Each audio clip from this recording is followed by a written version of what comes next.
your carbon footprint? And how would you think to reduce your carbon footprint? Or what is your water footprint? How would you reduce water footprint? So there's no talk of average here. My point on average was more on the global, international, and also national level of policy making, where we use indicators to show progress in like mitigation.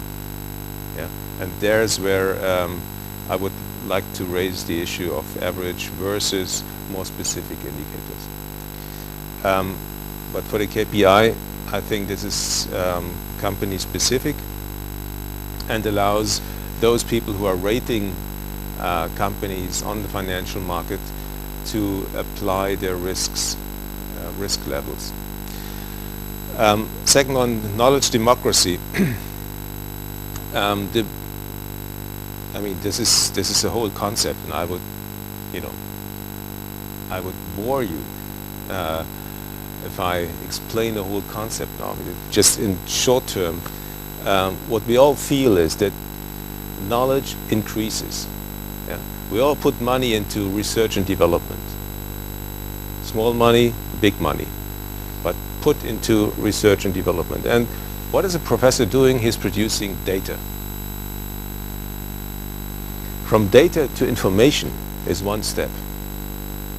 And not every data at the end of the day is being processed in a way to produce information, reliable information, worthwhile information. But then from information to societal decision and to societal wisdom is another step.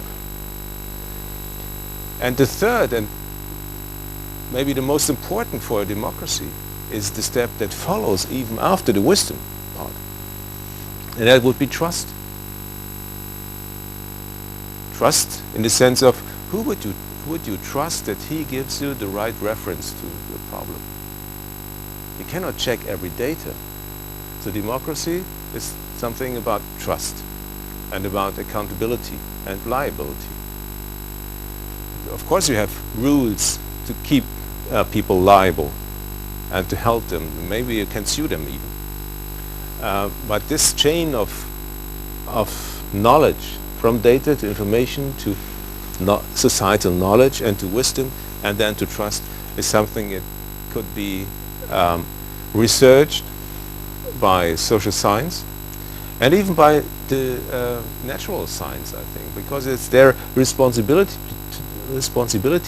to deliver not only data but knowledge. It's about IPCC.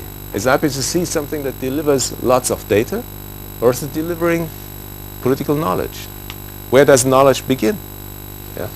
So this is kind of the stuff that has been researched by our Dutch colleagues, and they have this Knowledge Democracy Conference, and this is also the stuff that is now being researched further by Professor Töpfer in his new institute together with these Dutch colleagues. And there's a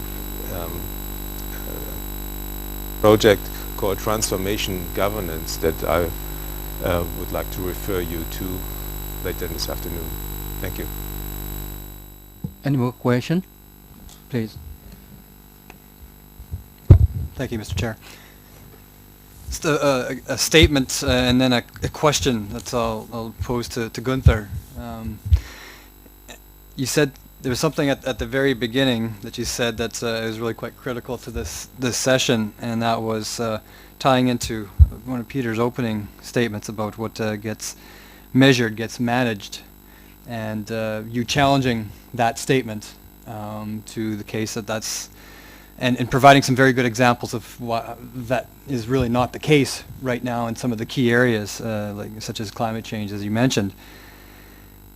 And just now you had mentioned a word that sort of, I think, bridges the gap to maybe answer that, and you mentioned the word accountability.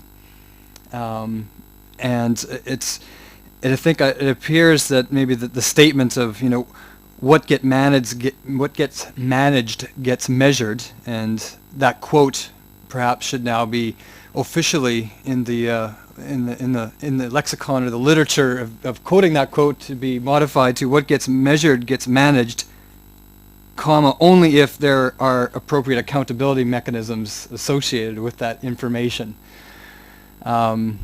Because I think that is more and more the case now. We're getting better on our measurement systems, but now we're stuck with, well, okay, now how are we held to account in using that information to achieve targets?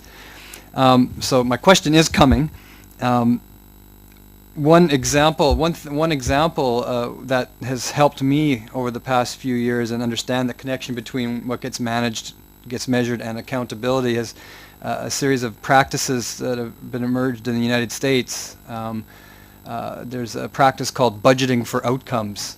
It's a process that is being advanced by a group called the Public Strategies group out of Minneapolis. And they're working with various state level and community governments across the U.S. to bring the measurement, the indicator, to the fore of the budgeting process in government, to say, okay, here is the issues. Here are the issues that the government will tackle, and they do a deliberative process to get there. Here is a measurable indicator with a target that we need to achieve that articulates that area that needs improvement, and then they use the public purse then to buy that outcome. And you said, you as a government department will get this money if you can propose a way to make a measurable and verifiable progress toward that particular issue.